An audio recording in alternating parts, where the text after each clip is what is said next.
Tes, tes. Assalamualaikum warahmatullahi wabarakatuh.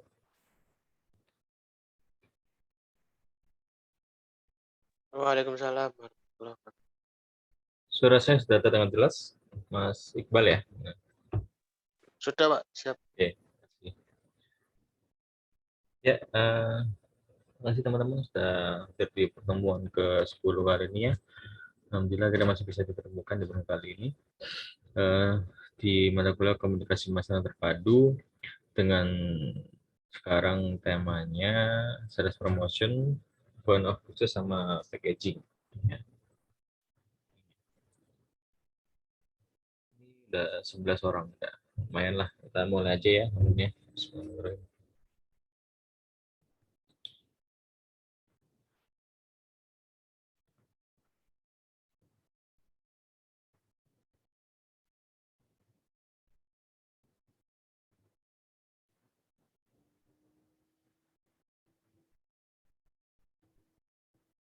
Di layar siapa sudah terlihat belum ya materinya ya?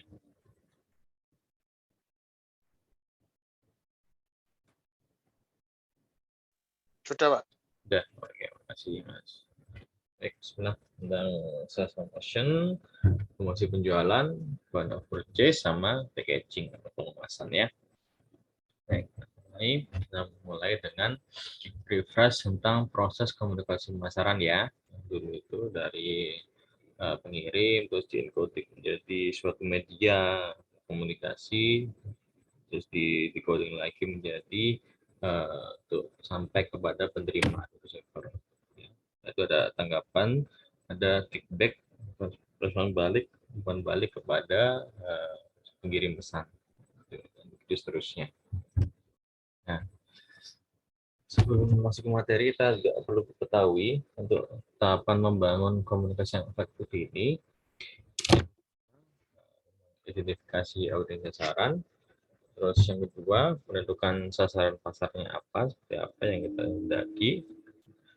Terus yang ketiga merancang suatu pesan, ya, pesan yang akan dikirimkan kepada konsumen sasaran.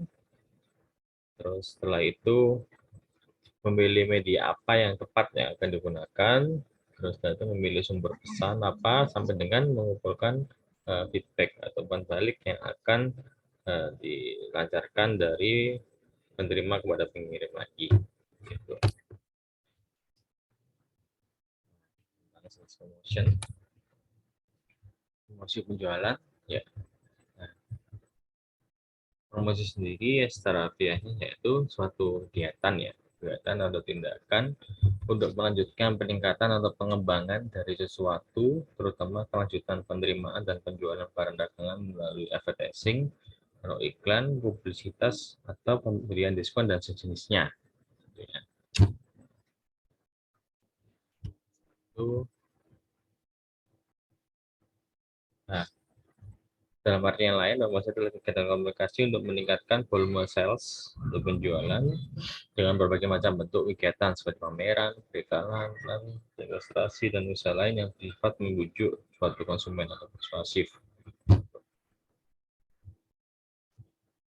Nah, yang ketiga itu promosi adalah suatu usaha dari suatu para pemasar atau marketer dalam menginformasikan dan memengaruhi orang atau pihak lain sehingga bisa tertarik untuk melakukan transaksi atau pertukaran produk barang atau jasa yang dipasarkannya. Ini menurut Mawi. Promosi lagi, saya sajikan kegiatan promosi dalam arti banyak ya biar bisa terbuka dalam konsepnya. Jadi yang promosi di sini yang keempat adalah suatu sistem komunikasi yang memberikan penjelasan dan meyakinkan calon konsumen mengenai barang dan jasa dengan tujuan untuk yang pertama getting intention atau memberi perhatian, terus educate atau mendidik, terus yang ketiga reminding atau mengingatkan dan meyakinkan calon konsumen yang sasar itu menurut Alma pada tahun 2006. Nah, tujuan promosi sendiri secara spesifik adalah yang pertama menyebarkan informasi produk kepada target pasar potensial terkait dengan product knowledge ya. Terus yang kedua untuk mendapatkan kenaikan penjualan dan profit. Yang ketiga, untuk mendapatkan pelanggan baru dan menjaga kesetiaan pelanggan yang lama khususnya. Terus yang keempat, untuk menjaga kestabilan penjualan ketika terjadi pasar yang lagi lesu. Ya. Jadi dengan bisa promosi, bisa penjualan bisa tetap meningkat dan stabil juga. Terus yang kelima, membedakan serta mengunggulkan produk dibandingkan para pesaing. Dari segi pembeda produk sendiri daripada produk pesaing. Terus yang keenam, membentuk citra produk atau image produk di mata konsumen sesuai dengan yang diinginkan oleh konsumen itu. Tentang barang promosi, ya ada macam-macam dari segi bentuk perikanan, terus professional selling, terus promosi penjualan, public relation, hingga pemasaran secara langsung atau direct selling. Nah, integrasi dari barang promosi ini, yaitu yang pertama untuk mengaudit pengeluaran komunikasi, itu dapat diukur pengeluaran komunikasi pemasaran itu menghabiskan anggaran berapa sih, ya kan? Terus yang kedua, mengidentifikasi kontak point. Ya. Jadi maksudnya kontak point antara pemasaran dan konsumen ya. Gitu. Terus yang ketiga, membangun tim komunikasi yang efektif yang solid. Terus yang keempat, membuat seluruh komunikasi yang sesuai satu dengan yang lainnya, unsur ya untuk komunikasi dari suatu bentuk komunikasi, misalkan dari selling di satu pameran dengan perikanan yang dilakukan juga. Terus yang kelima, membuat ukuran dari seluruh unsur yang ada itu tadi. Terus yang selanjutnya, menunjuk orang yang bertanggung jawab. Kalau di seluruh perusahaan biasanya itu dipegang oleh manajer atau marketing ya. Terus yang terakhir itu menganalisis tren penjualan dari kegiatan promosi yang telah dilakukan. Nah, strategi perusahaan dalam menentukan barang promosi ini ada dua strategi, itu strategi push dan strategi pull. Ya, push ini menggunakan satuan penjual dan promosi perdagangan untuk mendorong produk melalui saluran. Ya, impresinya ada penekanannya dilakukan kepada saluran pemasaran yang digunakan agar mereka menjual lebih banyak. Strategi push ini digunakan untuk channel outlet atau jual khususnya di seperti di sektor retail, toko-toko, sebagainya. Ya. Kalau strategi pull ini itu meningkatkan pengeluaran terhadap perikanan dan promosi untuk meningkatkan permintaan pelanggan. Ya. Ini lebih ke arah ini ya, penjualan secara langsung lewat iklan maupun bentuk komunikasi informatif lainnya agar bisa memikat pelanggan. Ya. Bila berhasil, maka pelanggan akan meningkatkan pembelian melalui saluran. Ya. Jadi biasanya full strategi ini mulai melalui pameran, event-event terkait, dan sebagainya. Kalau pesan dalam promosi atau perikanan ini, pertama pesan itu harus dengan layout yang menarik, ya, dengan poin-poin dan subheading tertentu. Terus menggunakan kalimat paragraf yang pendek atau singkat. Ya, jelas ya, kalau panjang-panjang malah nggak dibaca nanti ya. Terus yang ketiga, jangan mencetak teks dalam teks karena akan lebih sulit untuk dibaca. Jadi misalnya ini ada teks besar, terus di dalamnya ada teks kecil, maka akan menyulitkan konsumen juga dalam hal pandangan mata. Terus yang keempat, menggunakan hasil cetak yang berkualitas. Terus yang kelima, menggunakan ilustrasi atau gambar agar lebih menarik ya. Terus yang keenam, gunakan warna dan cetakan besar agar lebih mudah dilihat. Terus yang ketujuh, mendapatkan gambar produk atau layanan ya dari suatu produk yang diiklankan. Terus yang ke-8, memperhatikan ekran orang lain. Ini untuk dalam segi membandingkan ya. Membandingkan dan mengamati ekran orang lain juga. Nah, terus setelah itu, lah cara menentukan biaya promosi ini ada yang disebut yang pertama metode affordable. Ini satu manajemen perusahaan yang menentukan ya besaran sesuai dengan kemampuannya yang ditentukan oleh kebiasaan sebelumnya, dan metode ini biasanya mengabaikan efek daripada iklan yang mereka lakukan terhadap penjualan. Ya, iklan tersebut kurang bisa diukur ya, kurang dapat diukur, tapi menentukan besaran sesuai akun perusahaan itu dapat berapa sih untuk anggarannya. Gitu. Terus yang kedua ini ada percentage of sales methods. Ini besarannya berdasarkan persentase dari sales atau penjualan sekarang atau dengan cara prediksi. Jadi cara ini gampang dilaksanakan tapi nggak mempunyai kelemahan ya, karena penjualan tidak selamanya ditentukan oleh promosi. Bisa juga dengan lewat cara penjualan murni ya. Terus yang ketiga itu comparative party methods. Ini menentukan besaran tergantung kepada besaran pesaingnya. Ya, mungkin menggunakan angka rata-rata sebagai patokan. Maksudnya gini, besarannya ini tergantung kepada misalkan pesaing menunjukkan iklan dia di iklan billboard di titik A, misalkan di titik A tersebut ada yang dekat juga, bisa saja menyaingi di iklan billboard di sebelahnya, seperti itu, dengan nilai yang kurang lebih sama juga dari segi ukuran, terus lokasi dan sebagainya ya. Terus setelah itu tujuan objective and text method ini yaitu yang pertama mendefinisikan sasaran yang lebih spesifik, terus yang kedua menentukan tugas yang harus dilaksanakan untuk mencapai tujuan, dan yang ketiga mengestimasi biaya yang dibutuhkan untuk melaksanakan suatu tugas. Ini lebih konkret lagi metodenya. Ini saya tekan bahasa Inggris juga ya teman-teman. Nah, di role of sales promotion, ada peranan sales promotion itu sendiri. Ini menggunakan insentif untuk memotivasi tindakan untuk sasarannya konsumen, terus member, yaitu anggota dari saluran perdagangan hingga bisnis buyer. Ya. Terus objektif terhadap tujuan dari consumer market sales promotion itu termasuk stimulasi percobaan untuk pembelian, terus mengenalkan brand baru, terus kontribusi terhadap effort atau upaya dari komunikasi pemasaran terpadu, hingga menstimulasi pembelian yang lebih besar gitu, dari konsumen.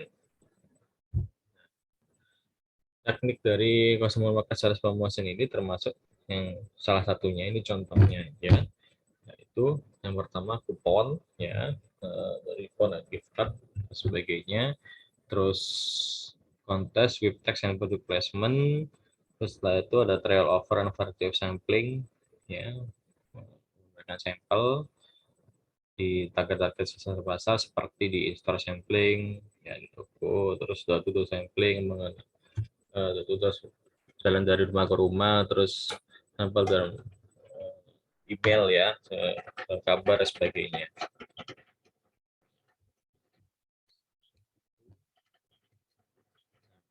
Tujuan dari third market sales promotion ini termasuk yaitu meningkatkan jumlah dari saya sini ukuran ini ya, ukuran pemesanan untuk pembelian dari konsumen, terus meningkatkan traffic lintas dari toko tersebut agar lebih banyak membeli, hingga kooperasi kerjasama dengan sales promotion dengan suatu konsumen di suatu pasar tertentu, market, minimarket dan sebagainya. Teknik dari market sales promotion ini yang paling umum, yang pertama ada insentif, plus money kepada tenaga penjual, maksudnya ini sampai dengan allowance ya, allowance suatu tunjangan lah, terus training tenaga penjual dan sebagainya. Terus tertib dari untuk kepada ya, bisa melakukan sales promotion ini skala bisnis termasuk ada trade show, terus skip, terus program dengan frekuensi, trial offer dari suatu produk ya, perbekalan yang khusus ya, suatu produk.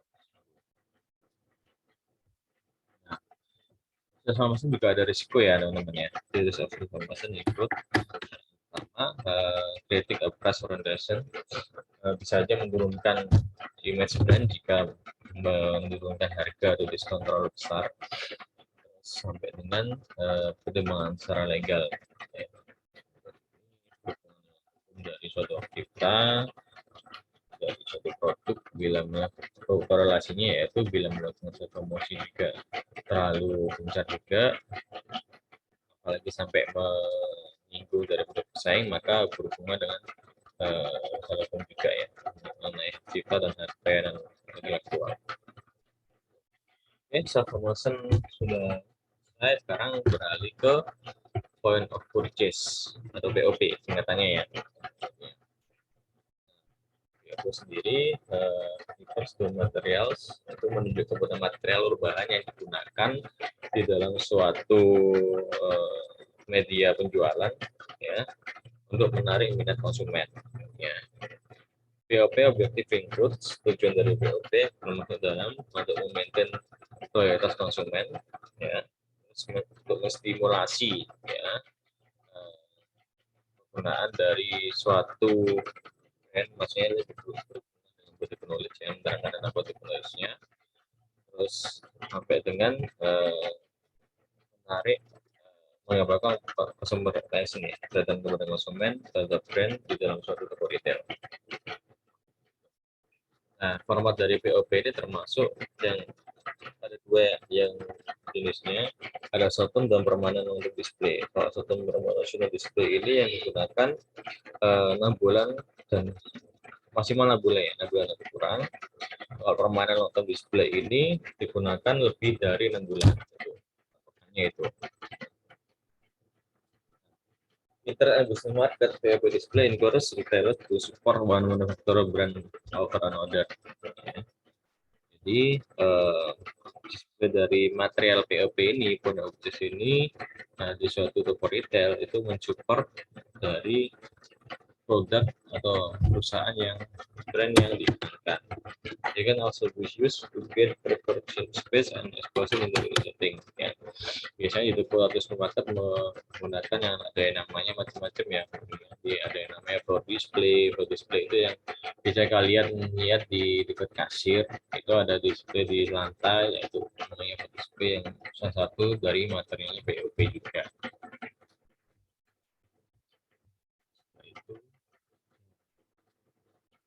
Ini ada komponen dalam POP, namun berkaitan dengan kemudahan perilaku konsumen. Ini menurut SIN pada tahun 2007, itu yang pertama sebagai informasi, ya, informasi dari suatu produk. Yang kedua sebagai pengingat atau reminding. Ini produk konsumer mungkin lebih ke arah impulse buying ya, pembelian yang enggak direncanakan. Terus yang ketiga encouraging atau sebagai purchase intention. Nah, saya ini perhatian dari pembelian yang di kanan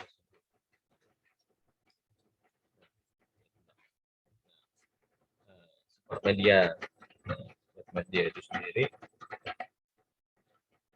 sport media include tradisional sport media ya, media tradisional dari segi perorangan itu seperti billboard dan sebagainya.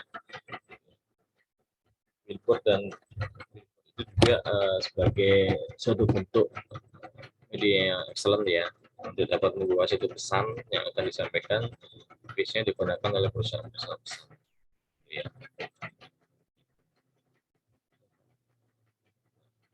Packaging aja. Ini berhubungan dengan pertama kita lihat packaging sebagai adanya bahan pengemas. Ya. Bahan pengemas itu sendiri, itu setiap bahan termasuk bahan cetakan yang digunakan dalam pengemasan suatu produk ya. Nggak hanya farmasi ini, tapi juga bentuk-bentuk lainnya. Terus fungsi atau tujuan pengemasan yang pertama yaitu sebagai wadah. Wadah selama penyimpanan, selama distribusi atau transportasi produk tersebut dibawa ya dari pabrik ke tempat penjualan. Terus yang kedua, melindungi produk yang ada di dalamnya, pasti ya kemasan itu. Terus yang ketiga, segi penampilan dan penggunaan. Terus yang keempat, memberikan suatu identifikasi dan informasi tertentu. Terus yang kelima, memberikan kenyamanan bagi pengguna untuk memegang suatu produk yang akan dibelinya. Sekarang tren tujuan pengemasan itu, yang pertama menambah value atau nilai. Ya, nilai dari suatu produk biar lebih menarik juga. Terus yang kedua, memperbaiki penampilan. Ya. Terus yang ketiga, mencegah pemalsuan. Ya, karena sudah suatu identifikasi packaging yang unik dari suatu produk tertentu. Terus yang keempat, mengikuti mode atau tren. Ya. Sekarang mode veterannya packaging unik-unik yang menarik ya.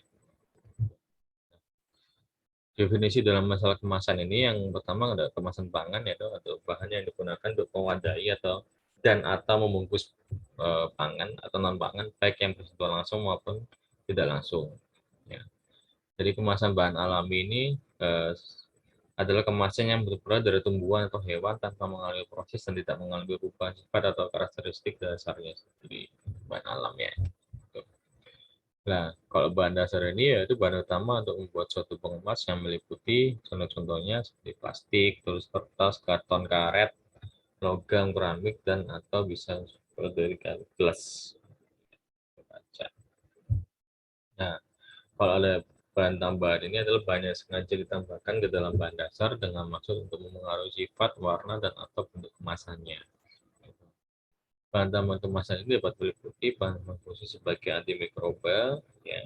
Ada fungsinya bahan tambahan kemasan ini sebagai antimikroba juga, terus sebagai pengawet, sebagai perekat, sebagai anti korosi, hingga sebagai antiseptik atau antibun, ya, ada fogging. Nah, sekarang mengarah kepada komponen pembentuk kemasan, ya. Jadi dilihat dari penggunaan warna, terus desain dan bentuk, ukuran dan fisik, ya. Penggunaan warna di sini adalah strategi penggunaan warna. Strategi penggunaan warna sendiri pada kemasan yang sangat efektif untuk mempengaruhi emosional ya konsumen. Jadi menggunakan warna merah, oranye, setelah itu yang memiliki kesan emosional membuat hati yang gembira dan sebagainya. Terus yang kedua, desain dan bentuk ini mengarah waktu desain ini mengacu pada elemen-elemen yang ada dalam kemasan. Ya. Desain ini yang mengarahkan aliran pandangan mata konsumen, ya, untuk fokus pada bagian suatu warna ya yang akan dilihat dulu. Salah satu cara untuk menggiring pandangan mata konsumen ini adalah dengan menggunakan salah satu atau beberapa unsur seperti kalimat-kalimat di saat tepat, terus garis gambar atau beberapa unsur lain yang secara horizontal yang membangkitkan suatu emosi ketenangan ya bagi konsumen. Itu contohnya ya. Terus yang ketiga mengenai ukuran kemasan. Jadi suatu produk yang banyak produk ya menggunakan kemasan dengan berbagai ukuran. Contoh yang paling mudah ditemui adalah kemasan misalnya di kemasan air minum atau mineral. Ya. Dengan berbagai ukuran kemasan dari ukuran gelas sampai dengan ukuran botol. Ya. Ini harus disesuaikan dengan tempat produk tersebut dijual juga, seperti di Rara Toko dan sebagainya. Terus yang keempat ini mengenai bahan fisik kemasan, itu hal lain yang penting untuk diperhatikan. Bahan untuk buat kemasan tadi yang dapat membangkitkan emosi konsumen, ya seperti tadi ya ada plastik, logam, kaca, gelas dan sebagainya. Itu seperti ya. Bahan dari ini ya plastik itu memiliki arti yang ringan, ya, dan mungkin harganya bisa lebih murah. Seperti itu. Nah, ini adalah evaluasi dari packaging, ada kemasan, ada yang kita kenal dengan view model. View model ini yang V-nya visibility, I-nya information, E-nya emotional appeal, hingga W-nya workability. Apa itu? Ya, visibility ini menjelaskan bahwa sebuah kemasan produk diharuskan untuk mampu menarik perhatian pembeli dengan menggunakan seperti warna-warna yang cerah pada kemasan merupakan salah satu cara efektif menarik perhatian pembeli. Ya, dapat pula ditunjang dengan tampilan grafis, terus ukuran dan bentuk yang membuat tampilan kemasan semakin menarik konsumen untuk dibeli juga. Terus information, ya. Information ini tujuan memberikan informasi ini adalah memberikan hak konsumen untuk mengetahui bahan-bahan yang menjadi dasar pembuatan sebuah produk. Ya. Informasi ini dapat berupa bahan produk, terus instruksi penggunaan, terus manfaat, komposisi, nilai gizi, dan sebagainya. Ya. Jadi emotional appeals. Emotional appeals ini komponen ini ya itu memiliki perhatian khusus pada kemasan untuk meningkatkan atau menyentuh perasaan atau mood dari mood perasaan dari segi konsumen. Itu pembuat kemasan harus memiliki kemampuan mendesain ya kemasan satu produk agar menarik konsumen ya, karena kemasannya yang unik, elegan, prestige, terus menggambarkan suatu kegembiraan, kesenangan, atau keceriaan orang yang melihat kemasan tersebut sehingga menarik untuk dapat dibeli. Gitu. Terus yang terakhir W ini workability, yaitu mengacu pada bagaimana sebuah kemasan memiliki fungsi yang lebih. Ya, beberapa fungsi tersebut meliputi poin yang pertama, pertanyaannya, apakah kemasan tersebut dapat melindungi seperti dengan baik? Kalau nggak dapat melindungi dengan baik ya cuma ya adanya kemasan. Terus yang kedua, apakah dengan kemasan yang digunakan saat ini memudahkan konsumen untuk melakukan penyimpanan? Ya, jadi kemasannya terlalu besar daripada isinya, daripada produknya dan sebagainya yang efektif. Terus yang ketiga, apakah dapat memudahkan konsumen untuk mengakses dan menggunakan produk? Ya, secara simpel ya, maksudnya contohnya sanitizer ya. Dengan kemasan yang kecil pun sekarang diajak konsumen untuk dapat dimasukkan di tas, kantong, dan sebagainya. Terus yang keempat, apakah kemasan tersebut melindungi produk dari pengusaha retail lainnya yang tidak sengaja menjatuhkan kebijakan produk? Misalkan, ini di suatu supermarket, dengan di Pak toko yang sama-sama produk jenis, kan? Nggak ada konsumen yang nggak sengaja menyinggol suatu produknya pesaing, nggak pesaing itu harus juga lebih dapat kemasan yang kuat dan lama juga gitu. Terus yang kelima, apakah kemasan tersebut ramah lingkungan? Nah ini yang dicari sekarang ini ya, green economy tentunya. Di ramah lingkungan sekarang yang dicari dan lebih dapat berhubungan dengan recycle daur ulang gitu ya. Oke, terima kasih. Ini skema materi hari ini teman 10. Silakan kalau ada yang ditanyakan, teman-teman.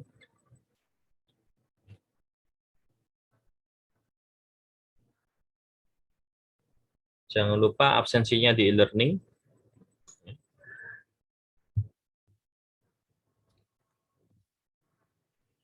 Silakan kalau ada yang ditanyakan atau ada yang kurang jelas atau ada yang didiskusikan.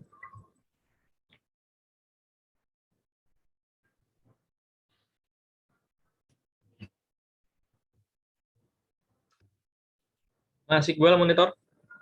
Mas Iqbal? Siapa? Nggih, Pak. Kuliahnya yang di Konken di mana, Mas? Sudah selesai, Pak. Berarti cuma ini aja ya, efektif 3 bulan aja ya? Iya, Pak. Ujiannya cuma Kalau satu kak. ujian terakhirnya kalau ujian terakhirnya kemarin cuma suruh buat project business plan aja, Pak.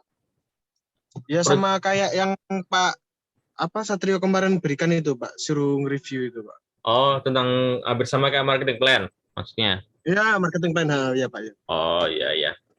Itu sebagai bentuk ujiannya, maksudnya gitu.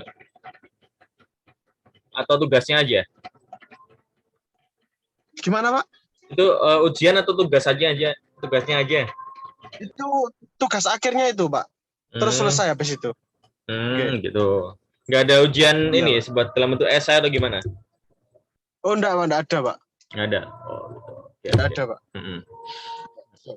Udah dapat nilai, Mas, dari situ? Waduh, enggak tahu, Pak. Belum ya? Kelanjutannya gimana ini? Saya belum konfirmasi sama Pak Detak ya, Pak. Iya, iya, iya. Saya perlu ini untuk konversi nilainya tadi gitu ya. Oke. Ya wes, nggak apa-apa. Ini nanti saya udah dengan prodi aja. Ini ya. Siap, Pak. Siap, makasih, Pak. Siap. Ya, ya. Ayo teman-teman yang lain, ada yang ingin ditanyakan?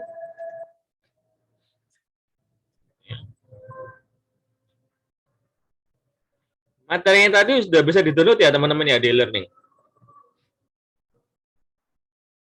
Sudah, Pak. Sudah, Pak. Tadi sudah saya download bisa, Pak. Oke, oke, makasih. Ya, oke.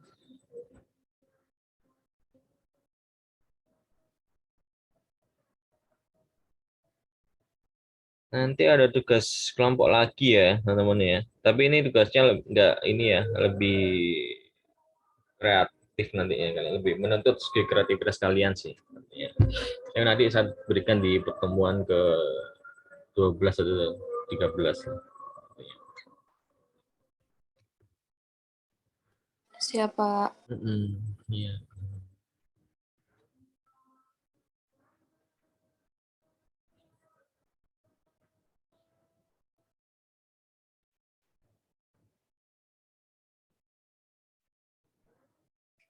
Ayo silakan kalau ditanyakan.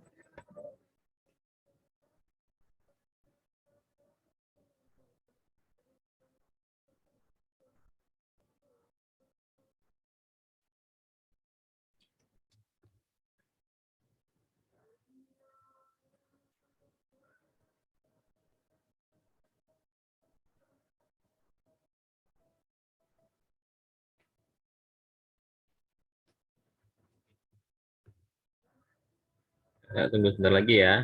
Belum waktu Zoom-nya ini mau habis juga.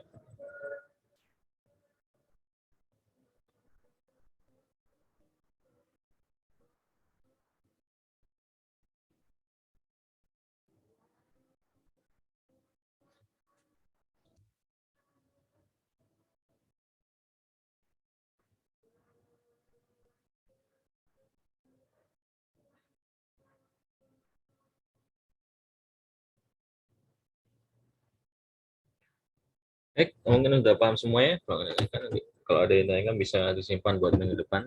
Teman-teman. Setelah ini ya, mana kuliahnya Pak Tovan ya? Mas Iqbal ya? Iya Pak, Pak Tovan Pak. Luring apa daring? Luring Pak, ini Luring. lagi OTW ke kampus. Oh, ya wes, ya. Sekarang udah jam 7 ya. Oke. Siap Pak. Jalan lagi. Nah. Baik, saya kira aja teman-teman ya. Kalau ada pertanyaan bisa disimpan di minggu depan. Nah, terima kasih sudah menyaksikan mengikuti pertemuan kali ini. Mohon maaf pada salah kata selama saya mengajar tadi. Ya, semoga kita bisa diberikan keberkahan dan kesehatan selamanya. Amin. Nah, amin. Baik, terima kasih. Akhiri. Wassalamualaikum warahmatullahi wabarakatuh. Waalaikumsalam warahmatullahi wabarakatuh. Oke, terima kasih.